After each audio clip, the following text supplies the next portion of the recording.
Правда, там немножко грязно, люди мне очень понравились, все люди хорошие, добрые, очень внимательные, просто грязно очень было.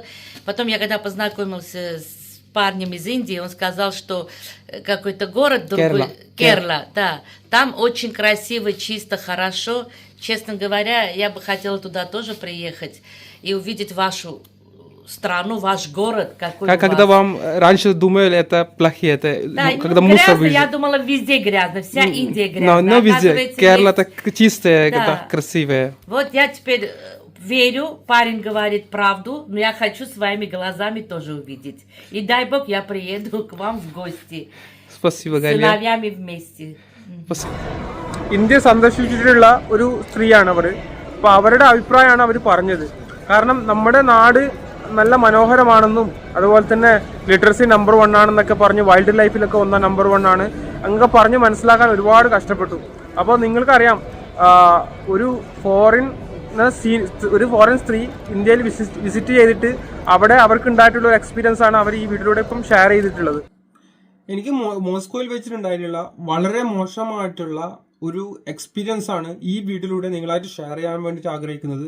അത് എല്ലാ ഇന്ത്യക്കാർക്കും ഉപകാരപ്രദമാവുന്ന ഒരു വീഡിയോ ആയിരിക്കും. സ്കിപ്പ് ചെയ്ത് കണ്ടു കഴിഞ്ഞാൽ നിങ്ങൾക്ക് ഇത് എന്തായാലും യൂസ്ഫുൾ ആയിരിക്കും. കാരണം നിങ്ങൾ റഷ്യയിൽ വരാൻ ആഗ്രഹിക്കുന്നവരാണെങ്കിൽ നിങ്ങൾക്ക് ഈ വീഡിയോ 100% ഉപകാരപ്പെടും. അല്ല, റഷ്യയിൽ വരാൻ ആഗ്രഹിക്കാത്തവർക്കാണെങ്കിൽ ഇത് സ്കിപ്പ് ചെയ്ത് പോവാം. വളരെ ഇമ്പോർട്ടൻ്റ് ആയിട്ടുള്ള ഒരു മെസ്സേജ് ഞാൻ നിങ്ങളായിട്ട് ഷെയർ ചെയ്യാണ്.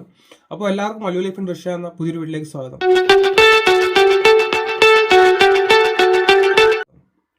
ഹായ്, എനിക്ക് ഉണ്ടായിട്ടുള്ള ഒരു ബാഡ് എക്സ്പീരിയൻസ് ആണ് ഈ വീഡിയോയിലൂടെ നിങ്ങളോട് ഷെയർ ചെയ്യുന്നത്. ബാഡ് എക്സ്പീരിയൻസ് എന്ന് പറഞ്ഞു കഴിഞ്ഞാൽ വളരെ വളരെ മോശമായിട്ടുള്ള ഒരു എന്താ പറയുക, എനിക്കത് പറയാൻ പോലും അത്രയധികം ഷെയിമോട് കൂടിയാണ്. അത് ഞാൻ അത്യാവശ്യം തലതാഴ്ത്തിക്കൊണ്ടാണ് നിങ്ങളുടെ മുമ്പിൽ ഞാൻ ഈ ഒരു കാര്യം അവതരിപ്പിക്കുന്നത്. അപ്പോൾ അതിൻ്റെ മെയിനായിട്ടുള്ള റീസൺ എന്ന് പറഞ്ഞു കഴിഞ്ഞാൽ, ഞാൻ കഴിഞ്ഞ റീസൺലി ഞാനൊരു വീട് നോക്കാൻ വേണ്ടിയിട്ട് പോയി. അതായത് ഒരു റൂം നോക്കാൻ പോയ സമയത്ത് അവിടെയുള്ള അതിൻ്റെ ഓണർ വളരെ റിച്ചാണ്. അവർക്ക് ഒരുപാട് അപ്പാർട്ട്മെൻറ്റ്സും കാര്യങ്ങളൊക്കെ ഉണ്ട്. അപ്പം അത്യാവശ്യം നല്ല ഒരു ഹൈ പൊസിഷനിൽ വർക്ക് ചെയ്യുന്ന ഒരു സ്ത്രീയാണ്. അപ്പോൾ ആ സ്ത്രീ അടുത്ത് ഞാനിങ്ങനെ വീടിൻ്റെ കാര്യങ്ങളൊക്കെ സംസാരിക്കാനായിട്ട് ഞാൻ ഒരു റൂം കിട്ടുമോ, ഇന്ത്യക്കാർക്ക് ഒരു റൂം കിട്ടുമോ എന്നുള്ളത് സംസാരിക്കാനായിട്ട് ഞാൻ ആ സ്ത്രീയുടെ അടുത്തേക്ക് പോയി. അങ്ങനെ അവരുടെ അടുത്ത് പോയ സമയത്ത് അവർ ഒരു ഇന്ത്യക്കാരെന്ന് പറയുമ്പോൾ വളരെ സ്നേഹത്തോടു കൂടി എൻ്റെ അടുത്ത് സംസാരിച്ചു. വളരെ സ്നേഹത്തോടു കൂടി അവരെ വീട്ടിലേക്ക് ക്ഷണിച്ചു. എന്നിട്ട് അവർ കോൺഫെറ്റ്, അതായത് കുറച്ച് മിഠായിയൊക്കെ എൻ്റെ മുമ്പിൽ കൊണ്ടുവന്ന് വെച്ചു. എന്നിട്ടാണ് അവർ മിഠായിയൊക്കെ കഴിക്കുന്നൊക്കെ പറഞ്ഞു. എന്നിട്ട് ഞാൻ പറഞ്ഞു, എനിക്കിങ്ങനെ ഒരു അപ്പാർട്ട്മെൻറ്റ്സ് വേണം, കാരണം എനിക്കിവിടെ താമസിക്കാൻ വേണ്ടിയിട്ട് പുതിയതായിട്ട് അപ്പാർട്ട്മെൻറ്റ്സ് വേണം എന്നുള്ള രീതിയിൽ ഞാൻ സംസാരിച്ചു. കാരണം ഇപ്പോഴത്തെ ഒരു സാഹചര്യം എല്ലാവർക്കും അറിയാം, റഷ്യയിൽ ഹോസ്റ്റലുകൾ കിട്ടാൻ വേണ്ടിയിട്ട് വളരെ ബുദ്ധിമുട്ടാണ്, എസ്പെഷ്യലി ഇന്ത്യക്കാർക്ക്. ഞാൻ പല വീഡിയോസിലും പറഞ്ഞിട്ടുണ്ടായിരുന്നു. അപ്പോൾ അങ്ങനെ ഒരു പ്രത്യേക സാഹചര്യത്തിൽ എനിക്ക് ഈ ഒരു സ്ത്രീയെ കാണാനിടയായി. അങ്ങനെ ഈ സ്ത്രീയുടെ അടുത്ത് ഞാൻ പോയിട്ട് ഇങ്ങനെ കാര്യങ്ങളൊക്കെ സംസാരിച്ചു, ഇങ്ങനെ റൂം വേണം. അപ്പോൾ ആ സ്ത്രീ എനിക്ക് കാണിച്ചു തന്നിട്ടുള്ള ഒരു അപ്പാർട്ട്മെന്റ് എന്ന് പറഞ്ഞു കഴിഞ്ഞാൽ വളരെ മോശമായിട്ടുള്ള, വളരെ വൃത്തിഹീനമായിട്ടുള്ള ഒരു അപ്പാർട്ട്മെന്റ് എനിക്ക് കാണിച്ചു തന്നു. ഒരു ടോയ്ലറ്റോ ഒന്നും ക്ലീൻ അല്ല, വളരെ മോശം എന്ന് പറഞ്ഞു കഴിഞ്ഞാൽ വളരെ വളരെ മോശം. അവിടെ ഫുള്ളും വേസ്റ്റും കാര്യങ്ങളൊക്കെ വലിച്ചെറിഞ്ഞിരിക്കുന്നു. പിന്നെ അവിടെ ഒരു വളരെ മോശം, അതായത് എന്താ പറയുക, എല്ലാം പൊട്ടിപ്പൊളിഞ്ഞ് കിടക്കുന്ന ഒരു മെറ്റീരിയൽസ്. പിന്നെ അതുപോലെ തന്നെ അവിടുത്തെ അതിനുള്ളിൽ കയറുമ്പോൾ തന്നെ നമുക്ക് ആകെ ഒരു മോശം ഗന്ധം അടിക്കുന്നു. അത്രയും വളരെ മോശമായിട്ടുള്ള ഒരു അപ്പാർട്ട്മെന്റ് ആ സ്ത്രീ എനിക്ക് കാണിച്ചു. അത് കണ്ടപ്പോൾ തന്നെ എനിക്ക് ആകെ അറപ്പ് തോന്നിപ്പോയി കണ്ടിട്ട്. ആ അപ്പാർട്ട്മെന്റ് കണ്ടപ്പോൾ തന്നെ വളരെ മോശം എന്ന് പറഞ്ഞു കഴിഞ്ഞാൽ ഒരു മാട്രാസൊക്കെ കീറിയിട്ടുണ്ട്. പിന്നെ തലയണൊക്കെ കീറി, അതിൻ്റെ ഇത് കവറൊന്നും ഇല്ലാത്ത ഒരു തലയണ. പിന്നെ വളരെ മോശമായിട്ടുള്ള ഒരു അപ്പാർട്ട്മെന്റ് എനിക്ക് കാണിച്ചു തന്നിട്ട് എന്നോട് പറഞ്ഞു, നിങ്ങൾക്ക് ഇവിടെ താമസിക്കാമെന്ന് പറഞ്ഞു. അപ്പോൾ ഞാൻ അവരോട് ചോദിച്ചു, നിങ്ങൾ എനിക്ക് കാണിച്ചു തന്ന അപ്പാർട്ട്മെന്റ്, നിങ്ങൾക്ക് തന്നെ ഇത് എങ്ങനെ ഇവിടെ ഒരു മനുഷ്യന് താമസിക്കാൻ പറ്റും, ഇതെങ്ങനെ ഇവിടെ എനിക്ക് താമസിക്കാൻ പറ്റും? അപ്പോൾ അവരെൻ്റെ അടുത്ത് ചോദിച്ച പൈസ എന്ന് പറഞ്ഞു കഴിഞ്ഞാൽ ആ അപ്പാർട്ട്മെന്റിന്, മോസ്കോയിലാണ്, സെൻട്രൽ മോസ്കോ തന്നെയാണ്, ആ അപ്പാർട്ട്മെന്റ് ചോദിച്ച റേറ്റ് എന്ന് പറഞ്ഞാൽ ഫസ്റ്റ് 15,000 റൂബിളാണ്. 15,000 INR, ആ ഒരു റേഞ്ചിൽ കൂട്ടിയാൽ മതി. 15,000 INR ആണ് എൻ്റെ അടുത്ത് ചോദിച്ചത്. അപ്പോൾ ഞാൻ പറഞ്ഞു ഇവിടെ എങ്ങനെ ടോയ്ലറ്റ് ഒന്നും ക്ലീൻ ഇല്ല എന്ന് പറഞ്ഞാൽ ഒരു രക്ഷയില്ല. അവിടെ വളരെ വൃത്തിഹീനമായിട്ടുള്ള ടോയ്ലറ്റ്, ഒരു രക്ഷയില്ലാത്ത ടോയ്ലറ്റ്, വളരെ മോശമായിട്ടുള്ള അപ്പാർട്ട്മെന്റ്, വളരെ വളരെ മോശം എന്ന് പറയാം. അതിന്റെ അപ്പുറം അതപ്പതിച്ചു പോയിട്ടുള്ള, അത്രയും അതപ്പതനം എന്നൊക്കെ പറയുന്നില്ല, ആ ഒരു രീതിയിലുള്ള അപ്പാർട്ട്മെന്റാണ് എനിക്ക് കാണിച്ചു തന്നിട്ടുള്ളത്. അപ്പം ഞാൻ അവരോട് ചോദിച്ചു, എന്തുകൊണ്ട് നിങ്ങൾ എനിക്ക് ഈ ഒരു രീതിയിലുള്ള അപ്പാർട്ട്മെന്റ് കാണിച്ചു തന്നിട്ട് 15,000 രൂപ ഇത്രയും വലിയൊരു തുക ഈടാക്കുന്നു എന്നുള്ളത് ചോദിച്ചപ്പം അവരെൻ്റെ അടുത്ത് പറഞ്ഞ ഒരു ആൻസർ ഉണ്ട്. അവർ പറഞ്ഞു, ഞാൻ വർഷങ്ങൾക്ക് മുമ്പ് ഞാൻ ഡൽഹിയിൽ യാത്ര ചെയ്തിട്ടുണ്ട്. അപ്പോൾ എനിക്കറിയാം ഇന്ത്യക്കാരെ എങ്ങനെ ജീവിക്കുന്നു എന്നുള്ളത്. അവിടെ അലഞ്ഞു തിരിയുന്ന കാലികളുണ്ട്, അവിടെ പുറത്ത് സ്ട്രീറ്റിൽ നിന്നും ഷേവിങ് ചെയ്യുന്ന ആളുകളെ ഞാൻ കണ്ടിട്ടുണ്ട്. വളരെ മോശമായ സാഹചര്യത്തിൽ ജീവിക്കുന്ന ഒരു സിറ്റുവേഷൻ ഞാൻ കണ്ടിട്ടുണ്ട്. ആളുകൾ പുറത്ത് കിടന്നുറങ്ങുന്ന, സ്ട്രീറ്റിൽ വേസ്റ്റിൽ കിടന്നുറങ്ങുന്നത് ഞാൻ കണ്ടിട്ടുണ്ട്. അപ്പോൾ നിങ്ങൾ അങ്ങനെയുള്ള ഒരു സ്ഥലത്തുനിന്ന് വരുന്ന ആളല്ലേ, അപ്പോൾ നിങ്ങൾക്ക് പിന്നെ ഇതൊക്കെ ഓക്കെ അല്ലേ, നിങ്ങൾക്ക് ഇത് അഡ്ജസ്റ്റ്മെന്റ് ചെയ്ത് പോയിക്കൂടെ എന്നാണ് ആ പുള്ളിക്കാരൻ എൻ്റെ അടുത്ത് പറഞ്ഞത്. ഞാൻ ശരിക്കും ഷോക്കായി പോയി. അപ്പം നമുക്ക് എത്രയോ വാല്യൂ ഉള്ളൂ എന്നുള്ളത് കേട്ടപ്പോൾ ഞാൻ ആകെ ശരിക്കും ഷോക്കായി പോയി എന്ന് പറഞ്ഞു കഴിഞ്ഞാൽ. അപ്പോൾ ഞാൻ പറഞ്ഞു ആ സ്ത്രീ അടുത്ത്, നിങ്ങൾ ഉദ്ദേശിക്കുന്ന ഒരാളല്ലേ നമ്മൾ, കാരണം ഞാൻ ഇവിടെ റഷ്യൻ സിറ്റിസൺ ആണ്, റഷ്യൻ പാസ്പോർട്ട് ഹോൾഡറാണ്. ഇവിടെ കഴിഞ്ഞ 12 വർഷമായിട്ട് റഷ്യയിലുള്ള ഒരാളാണ്. എനിക്കറിയാം ഞാൻ ഇങ്ങനെയുള്ള ഒരു സാഹചര്യത്തിൽ നിന്ന് വരുന്ന ഒരാളല്ല. എൻ്റെ സ്ഥലം എന്ന് പറഞ്ഞു കഴിഞ്ഞാൽ കേരളമാണ്. ഞാൻ യൂജിന എന്നോ, ഞാൻ അതായത് സൗത്തിലാണ് ഞാൻ ജീവിക്കുന്നത്. നിങ്ങൾ പോയിട്ടുണ്ടാവുക നോർത്തിലായിരിക്കും. നോർത്തിലെ പല സ്ഥലങ്ങളും വളരെ ദയനീയമായ അവസ്ഥയാണ്, എല്ലാവർക്കും അറിയാം. എനിക്കും അവിടെ ഞാൻ ഡൽഹി ഇതുവരെയായിട്ട് ഡൽഹി സന്ദർശിച്ചിട്ടില്ല, പക്ഷെ എനിക്ക് യൂട്യൂബിലൂടെയും അതുപോലെ തന്നെ പല രീതിയിലും ഞാൻ ഈ ഡൽഹിന്റെ അവസ്ഥ ഞാൻ കണ്ടിട്ടുണ്ട്. വളരെ മോശമായ. മുംബൈയിൽ ഞാൻ പോയിട്ടുണ്ട്. മുംബൈന്റെ അവസ്ഥ തന്നെ വളരെ മോശം. അത്രയും തിങ്ങിപ്പാക്കിയ ആളുകൾ ജീവിക്കുന്ന ഒരു ഇടമാണ് ഈ മുംബൈ, ഡൽഹി അതുപോലത്തെ സ്ഥലങ്ങളിലൊക്കെ. അതായത് വളരെ ഗാർബേജും അതൊക്കെയാണ് ഈ ആളുകളുടെ മനസ്സിൽ. ഇവർ ആ സന്ദർശിച്ച സ്ഥലം, ഈ പെണ്ണുങ്ങൾ സന്ദർശിച്ചത് ഡൽഹി എന്ന് പറഞ്ഞ സ്ഥലത്താണ്. അപ്പോൾ ഡൽഹിയിലെ അവസ്ഥ അവർ കുറേ ഫോട്ടോസൊക്കെ കാണിച്ചു തന്നു, കാരണം ഇതല്ലേ നിങ്ങളെ സ്ഥലം എന്നൊക്കെ പറഞ്ഞിട്ട്. അപ്പോൾ ഞാൻ പറഞ്ഞു, ഞാൻ നിങ്ങൾ ഉദ്ദേശിക്കുന്ന ഒരാളല്ല, കാരണം നമ്മളെ സ്ഥലം, ഞാൻ കേരളത്തിലാണ്. കേരളത്തിൽ നിങ്ങൾ ഒരു പ്രാവശ്യമെങ്കിലും കേരളം വിസിറ്റ് ചെയ്യണം. അത്രയും മനോഹരമായിട്ടുള്ള ഒരു, ഇന്ത്യയിൽ തന്നെ നമ്പർ 1 ആയിട്ടുള്ള, ലിറ്ററസിയിലൊക്കെ നമ്പർ 1 ആയിട്ടുള്ള ഒരു സ്ഥലമാണ് നമ്മുടെ കേരളം. അപ്പോൾ നിങ്ങൾ അവിടെ വിസിറ്റ് ചെയ്തിട്ട് നിങ്ങൾ അത് എന്നിട്ട് അഭിപ്രായം പറയുക. നിങ്ങൾ ഡൽഹി അല്ല, ഇന്ത്യയിൽ ഒരുപാട് ഒബ്ലാസ്റ്റ്, ഒരുപാട് സ്റ്റേറ്റുകളുണ്ട്. നിങ്ങൾ ഡൽഹിയിൽ പോയിട്ടുള്ള നിങ്ങളുടെ എക്സ്പീരിയൻസ് അല്ല എനിക്ക് വേണ്ടത്. നിങ്ങളൊന്ന് കേരളത്തിലേക്ക് വന്നിട്ടൊന്ന് വിസിറ്റ് ചെയ്യും, എന്നിട്ട് പറ നമ്മളെങ്ങനെ. നമ്മൾ അത്യാവശ്യം സ്റ്റാൻഡേർഡ് ലൈഫിൽ ജീവിക്കുന്ന ഒരാളാണ്, അത്യാവശ്യം കുറച്ചും കൂടി നല്ല ഹൈ ലെവലിൽ പൊസിഷനിൽ ജീവിക്കുന്ന ഒരാളാണ്. നമ്മളിങ്ങനെ ഡൽഹിയിലുള്ള ആളുകളെയും കേരളത്തിലെ ആളുകളെയും നിങ്ങൾ കമ്പയർ ചെയ്യരുത്. അപ്പം പറഞ്ഞു, നിങ്ങളെല്ലാവരും ഹിന്ദുസ് അല്ലേ, നിങ്ങളെല്ലാവരും ഇന്ത്യക്കാരല്ലേ.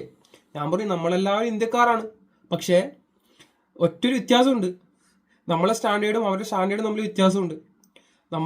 അവരെയായിട്ട് നിങ്ങൾ കമ്പയർ ചെയ്യണ്ട. കേരളക്കാർ എന്ന് പറഞ്ഞു കഴിഞ്ഞാൽ അത്യാവശ്യം സ്റ്റാൻഡേർഡ് ആയിട്ടുള്ള ആളുകളാണ്. ലിറ്ററസി നിങ്ങൾ നോക്കിക്കോളൂ. ലിറ്ററസിയിൽ നമ്പർ 1 ആയിട്ടുള്ള ഒരു രാജ്യമാണ്, സോറി ഒരു സ്റ്റേറ്റ് ആണ് കേരളം. ലിറ്ററസിയിൽ നമ്പർ 1 ആയിട്ടുള്ള ഒരു സ്റ്റേറ്റ് ആണ് കേരളം. അതുപോലെ തന്നെ നിങ്ങൾ വേറെ എന്ത് കാര്യത്തിലും, ആയുർവേദം നിങ്ങൾ നോക്കിക്കോളൂ, മെഡിസിനിൽ നമ്പർ 1 കേരളം. പിന്നെ എല്ലാ ലോകത്തിലെ ഏറ്റവും കൂടുതൽ ടൂറിസ്റ്റുകൾ വന്നിറങ്ങുന്നതും മെഡിക്കൽ ട്രീറ്റ്മെന്റിനായിട്ടും എല്ലാ ഹോസ്പിറ്റലിനായിട്ടും എല്ലാത്തിനും കൂടുതൽ ആൾക്കാർ വന്നിറങ്ങുന്ന സ്ഥലം കേരളമാണ്.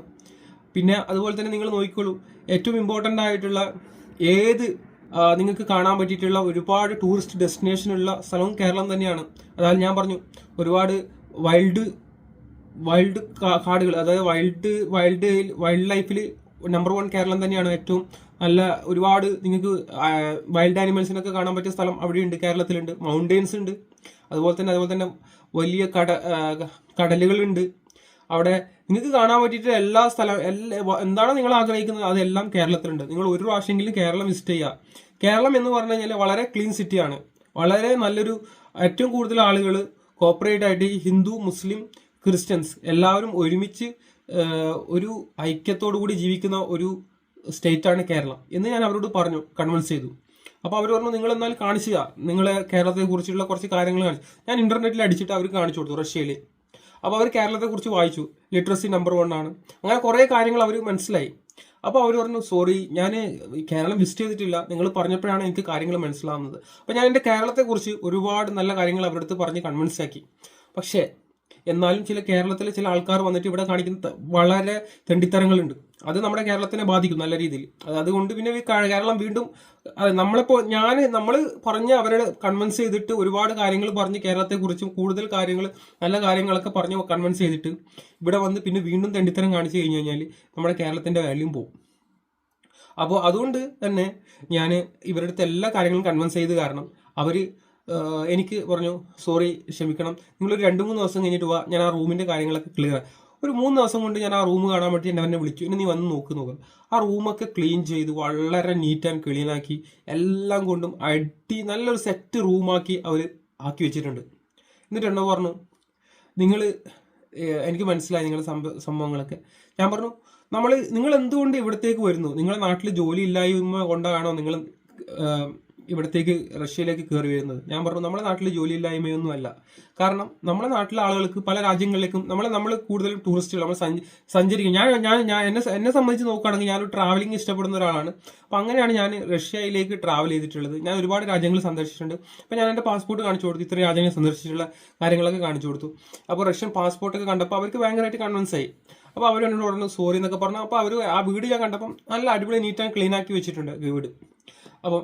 അപ്പോൾ അങ്ങനെയാണ് നമ്മളെ ഒരു ആൾക്കാർ വിലയിരുത്തുന്നതെന്ന് പറഞ്ഞു കഴിഞ്ഞാൽ ഞാൻ സത്യം പറഞ്ഞ ഷോക്കായി പോയി. അപ്പോൾ എനിക്ക് ഇങ്ങനത്തെ ഒരു എക്സ്പീരിയൻസ് നേരത്തെ പല ആൾക്കാരും പറഞ്ഞു കേട്ടിട്ടുള്ള എക്സ്പീരിയൻസ് ഉണ്ടായിട്ടുള്ളൂ. പക്ഷെ എൻ്റെ ലൈഫിൽ ഇങ്ങനൊരു എക്സ്പീരിയൻസ് ആദ്യമായിട്ടാണ്. ഇങ്ങനെ മോശമായിട്ട് ഞാൻ റൂം കാണാൻ പോയപ്പോൾ അവരെങ്ങനെ, പക്ഷെ അവർ ഡൽഹിയിലുള്ള അവരെ കൂടുതലിട്ട് ഇങ്ങനെ ഷോൾഡറിൽ കൈയിട്ടിട്ട് ഡൽഹിയിലുള്ള ആൾക്കാർ ഫോട്ടോ എടുക്കുന്നതും അതുപോലെ തന്നെ അവരെ സമ്മതപ്രകാരമാണ് അവരെടുത്തതൊക്കെയാണ് അവർ പറയുന്നത്. എന്നാൽ അവർ വേറെ ഒന്നും പറഞ്ഞിട്ടില്ല. അവർ പറഞ്ഞ് ഒരു മാനേഴ്സ് ഇല്ലാതെയാണ് അവർ എൻ്റെ അടുത്ത് പെരുമാറിയിട്ടുള്ളത്. ഞാൻ പറഞ്ഞു നമ്മൾ അങ്ങനെയല്ല മേഡം, നമുക്ക് നമ്മളതായിട്ടുള്ളൊരു കൾച്ചറുണ്ട്. നിങ്ങൾ നോർത്തിനെയും സൗത്തിനെയും കമ്പയർ ചെയ്യരുത്.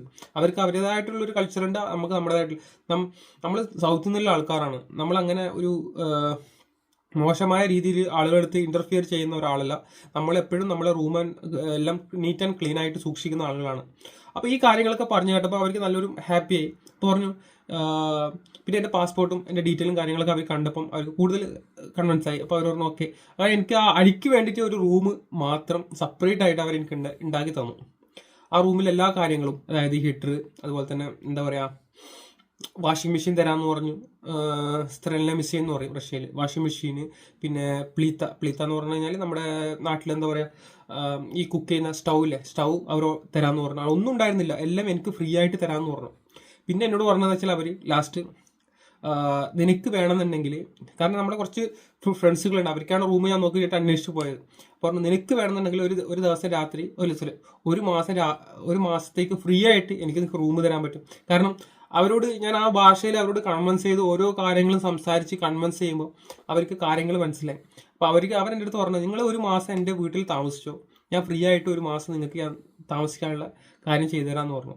അപ്പോൾ ഞാൻ പറഞ്ഞതൊന്നും കളവല്ല എന്ന് ആ പെണ്ണുങ്ങൾക്ക് മനസ്സിലായി. നമ്മൾ സത്യസന്ധമായിട്ടുള്ള കാര്യങ്ങളാണ് അവരുടെ അടുത്ത് പറഞ്ഞിട്ടുള്ളത് എന്നുള്ളത് അവർക്ക് മനസ്സിലായി. അപ്പോൾ എനിക്ക് നിങ്ങളുടെ അടുത്ത് പറയാനുള്ളത്, കേരളത്തിൽ നിന്ന് വരുന്ന ആളുകളോട് എനിക്ക് പറയാനുള്ളത്, നിങ്ങളെപ്പോഴും നിങ്ങൾക്ക് തരുന്ന റൂമും അതുപോലെ തന്നെ നിങ്ങൾക്ക് വരുന്ന അപ്പാർട്ട്മെൻറ്റും കാര്യങ്ങളൊക്കെ എപ്പോഴും നീറ്റ് ആൻഡ് ക്ലീൻ ആയിട്ട് സൂക്ഷിക്കുക എന്നാണ് എനിക്ക് പറയാനുള്ളത്. കാരണം റഷ്യക്കാർക്ക് ഒരു മൈൻഡ് സെറ്റാണ്, അവരൊരു പ്രത്യേക മൈൻഡ് സെറ്റാണ്. നമ്മളെ എല്ലാ കാര്യങ്ങളും അവർ നിരീക്ഷിക്കും. കാരണം നമ്മളോട് അത് ഓപ്പണായിട്ട് തുറന്ന് പറഞ്ഞില്ലെങ്കിലും നമ്മളെ നിരീക്ഷിക്കും അവർ. കാരണം നമ്മളെ എപ്പോഴും നീറ്റ് ആൻഡ് ക്ലീൻ ആയിട്ട് എല്ലാ കാര്യങ്ങളും അങ്ങനെ നോക്കുകയാണെങ്കിൽ നിങ്ങൾക്ക് നിങ്ങളായിട്ടുള്ളൊരു വാല്യൂ അവർ തരുന്നതായിരിക്കും 100%. അപ്പം നിങ്ങളോട് അവർ പ്രത്യേക മൈൻഡ്. പിന്നെ എന്നോട് പറഞ്ഞു കാരണം അവർ പറഞ്ഞു ഇനി ഇവിടെ ഇന്ത്യക്കാർ വരണാണെങ്കിൽ നമുക്ക് ഇന്ത്യക്കാർക്ക് തന്നെ റൂം കൊടുക്കാമെന്ന് പറഞ്ഞു. എൻ്റെ അടുത്ത് റൂം ഉണ്ടെങ്കിൽ ഞാൻ ഇന്ത്യക്കാർക്ക് തന്നെ തരാമെന്നൊക്കെ പറഞ്ഞിട്ട് അങ്ങനെയൊക്കെ പറഞ്ഞിട്ടാണ് ലാസ്റ്റ് നമ്മൾ അവിടെ നിന്ന് പിരിയുന്നത്.